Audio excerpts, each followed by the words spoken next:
সেটাই আমি চেয়েছিলাম।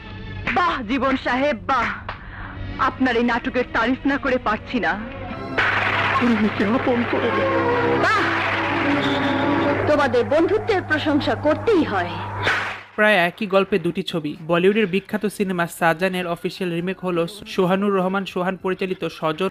এই ছবিতে অভিনয় করেছেন ইলিয়াস কাঞ্চন, মৌসুমী ও রুবেল। ছবিটি 90 দশকের মাঝামাঝি থেকে প্রায় শেষ ভাগ পর্যন্ত তুমুল ব্যবসা সফল হয়।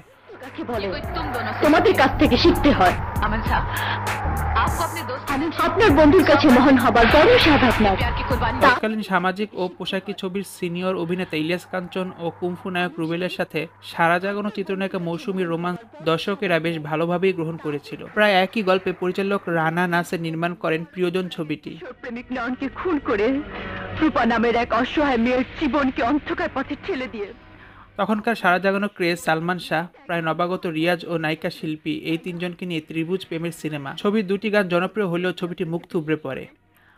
যতটা আলোচনা হওয়ার কথা ছিল ততটাই ব্যর্থ হয় ছবিটি।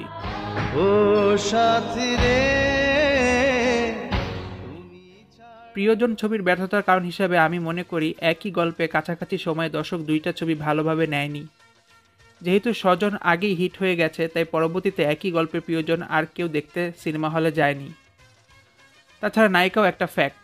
এই ছবিতে শিল্পীর জায়গায় যদি শাবনূর হতো, তাহলে সালমান, শাবনূর, রিয়াজ অনন্য একটি উদাহরণ হয়ে থাকতো ঢালিউডে।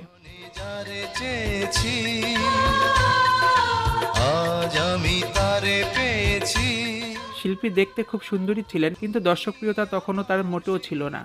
যদিও সে দেখতে বেশ স্মার্ট এবং সুন্দরী ছিলেন। মূলত সর্বপ্রথম স্বজন সিনেমাতেই প্রয়াত চিত্রনায়ক সালমান শাহ জনপ্রিয় চিত্রনায়িকা মৌসুমী এবং চিত্রনায়ক ওমর সানিকে কাস্ট করতে চেয়েছিলেন পরিচালক সোহানুর রহমান সোহান।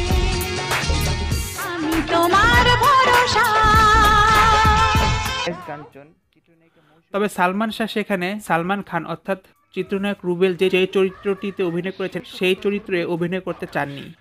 তিনি চেয়েছিলেন সঞ্জয় দত্ত অর্থাৎ ইলিয়াস কাঞ্চনের চরিত্রটিতে অভিনয় করতে। পরবর্তীতে পরিচালক সালমান শাহ এবং ওমর সানি এই দুজনকে বাদ দিয়ে অ্যাকশন ধারণার দুই নায়ককে নিয়ে সিনেমাটি নির্মাণ করেন।